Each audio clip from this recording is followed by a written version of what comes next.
Hola, buenos días. Hoy vamos a hablar sobre finanzas corporativas.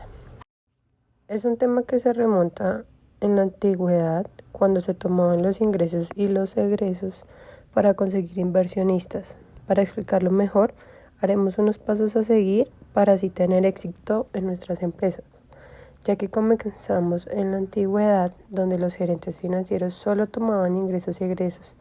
Esto sucede también en la revolución industrial y en la crisis económica internacional, pues surge la necesidad de implementar un sistema contable más avanzado, ya que los problemas que se generaron durante esta crisis financiera, donde primero fueron basados en la prudencia, porque la mayoría en sus grupos financieros tomaban una cantidad de préstamos, y con la llegada de esta crisis ocasionó problemas e inestabilidad, además insolidez en las alzas de las tasas de intereses. Esto produjo una paralización en el exterior y obviamente el cierre y la bancarrota de muchas empresas dentro de la década de los 60, denominada la teoría de agencia, que era la información incompleta e incierta que daban los administradores financieros.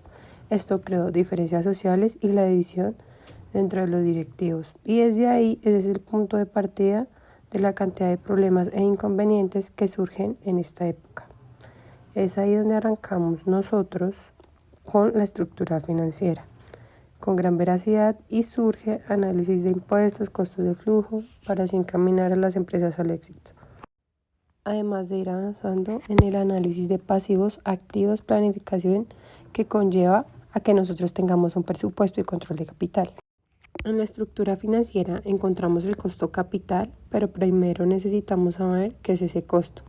El costo, en pocas palabras, es el coste en el que incurre una empresa para financiar sus proyectos de inversión a partir de recursos propios y así terminar con exactitud la cantidad que se debe pagar para tener los fondos de inversionistas. En este punto es muy importante que los rendimientos de la empresa sean mayores y así alcanzar mayores beneficios o mayores utilidades. Se debe correr un riesgo y ese riesgo es el más alto. Bien, el costo capital se compone de acciones preferentes. Las acciones preferentes tienen el punto más alto, como bien se dijo antes. La diferencia es su rendimiento en las acciones comunes, porque estas tienen unos privilegios extra para los tenedores y generalmente son de tipo económico. Estos factores y herramientas que nos proporciona el costo capital nos ayuda a determinar el momento justo y oportuno para nosotros realizar nuestra inversión. Dentro de este costo encontramos el costo de capital promedio ponderado, que es una tasa de descuento que ni el costo promedio han tenido nuestros activos, y el costo marginal de capital, que sirve para determinar el incremento del volumen y el financiamiento de una empresa. De esta manera nosotros podemos saber con exactitud el tiempo y momento justo de invertir, además el rendimiento de la empresa. En este punto de costo capital nosotros tenemos fórmulas importantes. Digamos que para sacar la tasa de rendimiento de acciones referentes es la siguiente: KRF, que es la tasa requerida, más PER, que es la prima de riesgo. Esto nos da igual a los dividendos esperados en un año. Se divide por el rendimiento de dividendos de la acción más la tasa que se espera de crecimiento, y esa es la fórmula con la que nosotros logramos sacar la tasa de acciones preferentes. Ahora pasamos a la estructura de capital. El capital de toda empresa está conformado por los fondos que ésta posee, pero también se encuentra dividido en dos partes. La primera, los aportes que hacen los dueños reales, y la segunda, las deudas que yo adquiero con terceros, comúnmente llamados inversionistas. Dentro de estas estructuras existen factores importantes que influyen en las decisiones, dentro de ellos el riesgo operativo o riesgo financiero. Si yo quiero obtener mayores ganancias, tendré que arriesgar más, asimismo tendré mejores ganancias. Va a permitir depreciación de activos fijos, amortización de pérdida, tasas fiscales, flexibilidad financiera y demás acciones que podemos hacer. Esto nos da el camino para obtener fondos a un futuro dentro de la estructura que ya existe. La teoría del orden de elección hace referencia al camino que debemos seguir primero, el autofinanciamiento, y obviamente si no cumplen las expectativas nosotros optamos por endeudarnos y ya al último sería buscar agentes externos como inversionistas que ayuden a soportar nuestra compañía. Esta estructura, aunque está bien planificada y ordenada, siguiendo sus pasos a pasos, nos genera una serie de costos. Estos se llaman costos de agencia, y estos costos de agencia hacen referencia al monitoreo y control que se debe implementar para que los acreedores a las personas encargadas le exijan cumplimiento de sus obligaciones en la compañía. Primero, no sean explotadas por los inversionistas. Además, que la falta de interés de los administradores, no nos vayan a incumplir con lo que se había acordado. Y no vayan a finalizar los objetivos que teníamos planeados o programados en una parte inicial.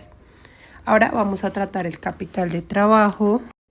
Para mí hace referencia a los activos y cuáles son los activos para la inversión que yo realicé inicialmente en el negocio. En mi caso, que de ropa serían los activos, y los pasivos son las deudas que yo adquiero, o sea, con el banco o la persona. En este caso no serían ni con inversionistas ni con accionistas externos, pues sino directamente con el banco, donde este capital de trabajo está.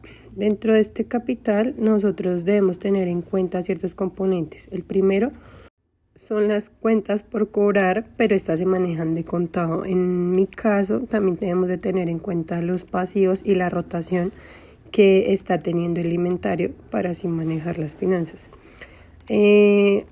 A medida que voy terminando de vender, va teniendo una rotación, pues va ingresando y van saliendo productos, siendo esto un ciclo operativo.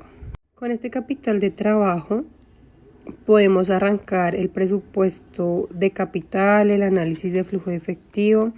Este es un proceso que se plantea cuando se hace compras de activos para mejorar el rendimiento de nuestra empresa e ir capitalizando.